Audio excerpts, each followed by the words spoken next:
आता एक महत्त्वाची बातमी आहे। काँग्रेसचे प्रदेशाध्यक्ष नाना पटोले यांनी एक सूचक वक्तव्य केलंय। 10 मार्च नंतर सरकारमध्ये बदल होतील, सरकारमध्ये बदल करण्याची वेळ आली आहे असं सूचक वक्तव्य नाना पटोले यांचं। त्यामुळे नाना पटोले यांनी राजकीय भूकंपाचे तर संकेत नाही दिलेत। भंडाऱ्यातल्या सभेमध्ये त्यांनी हे वक्तव्य केलं आणि सरकारमध्ये आता काय फेरबदल होणार याकडे सगळ्यांचं लक्ष लागलंय। नाना पटोलेंच्या या विधानामुळे सरकारमध्ये बदल करण्याची वेळ आली आहे। त्यामुळे 10 मार्च नंतर सरकारमध्ये बदल झालेले दिसतील असं जे नाना पटोले यांचं जे सूचक वक्तव्य होतं, त्यामुळे आता अनेक चर्चा आणि तर्कवितर्कांना उधाण येणार आहे। भंडाऱ्यातल्या सभेमध्ये काँग्रेसचे प्रदेशाध्यक्ष नाना पटोले यांनी हे केलेलं मोठं आणि महत्त्वाचं विधान।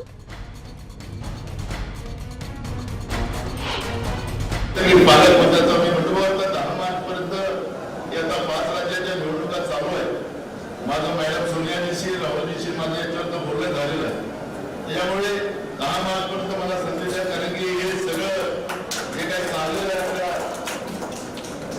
सरकारमध्ये यालाही दुरुस्ती करायची वेळ आता आपण आपल्या हाती आहे। निश्चितपणे 10 मार्चच्या नंतर एक मोठे बदलाव आपल्याला पाहायला मिळतील। या संदर्भात अधिक बोलूयात। विनोद राठोड आमचे प्रतिनिधी आपल्या सोबत आहेत फोन लाईन वरती। विनोद, भंडाऱ्यामध्ये ज्यावेळेला नाना पटोले बोलत होते, काय कार्यक्रम होता आणि काय संदर्भ होता की ज्यावरून त्यांनी हे विधान केलं? नक्की याआधी न्यूज 18 लोकमतने महाराष्ट्र मंत्रिमंडळ होणार असल्याची बातमी दिली होती आणि त्यामध्ये जवळपास 6 मंत्र्यांना या ठिकाणी बदलण्यात येणार आहे अशी ही माहिती देण्यात आली होती। तर याच पार्श्वभूमीवर नाना पटोले यांनी एक पुढचं पाऊल या ठिकाणी पाहायला मिळत आहे, कारण काल भंडाऱ्यामध्ये कार्यकर्त्यांचा एक जी विनोद, आवाज येतोय? कदाचित संपर्क तुटलाय। मात्र भंडाऱ्यातल्या कालच्या सभेमध्ये नाना पटोले बोलत असताना त्यांनी 10 मार्च नंतर सरकारमध्ये फेरबदल होणार असल्याचे संकेत दिलेत। त्यामुळे आता राज्याच्या राजकारणामध्ये काय राजकीय भूकंपाचे संकेत नाना पटोलेंनी दिलेत का, याच्या देखील चर्चा आता झडायला सुरुवात होईल की तर्कवितर्क लढवले जातील। कारण सरकारमध्ये बदल करण्याची वेळ आता आली आहे आणि 10 मार्च नंतर काही फेरबदल दिसतील असं कालच्या भंडाऱ्यातल्या सभेमध्ये नाना पटोले यांचं हे सूचक विधान। त्यामुळे राज्याच्या राजकारणामध्ये आता काय उलथापालथ होणार आहे 10 मार्च नंतर याची उत्सुकता आता सगळ्यांना लागली आहे। कारण काँग्रेसचे प्रदेशाध्यक्ष नाना पटोले यांनी हे मोठं विधान केलंय।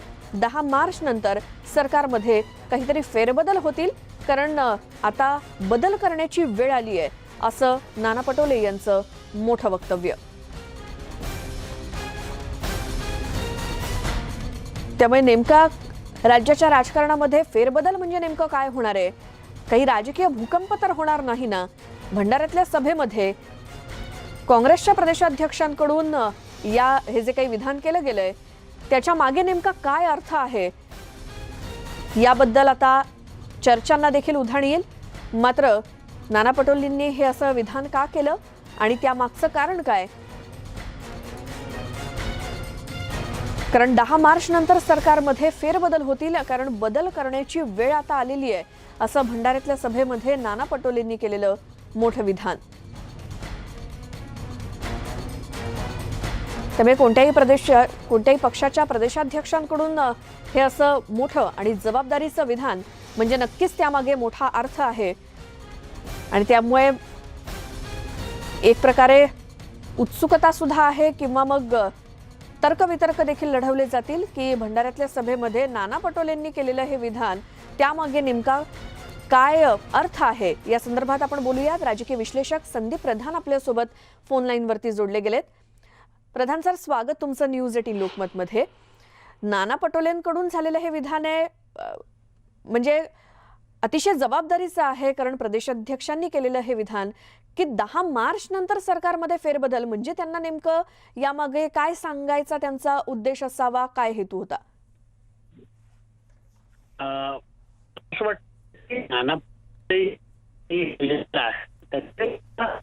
असं म्हणायचं असू शकतं की सरकारमधले काही चेहरे जे आहेत तर त्यांच्या बाबतीमध्ये पक्ष निर्णय घेणार आहे असे संकेत कदाचित ते देत असावेत। पण अर्थात हे निर्णय हे पटोलेंच्या पातळीवर होणार नाहीत, हे दिल्लीमध्येच होतील। चेहरे मातब्बर मंडळी आहेत काँग्रेसमधली, तर ती अनेक वर्ष आहेत आणि त्यांच्या बाबतीमध्ये निर्णय घेण्यात अर्थातच वरती हायकमांड पातळीवर निर्णय नीट आवाज ऐकू येत नाहीये, मात्र संपर्क देखील तुटलाय आपला. संदीप प्रधान सर आपल्यासोबत होते, राजकीय विश्लेषक. आता काय नेमके फेरबदल होतात, कोणत्या मंत्र्यांच्या बाबत हे फेरबदल होतात हे आपल्याला 10 मार्च नंतर कळेल.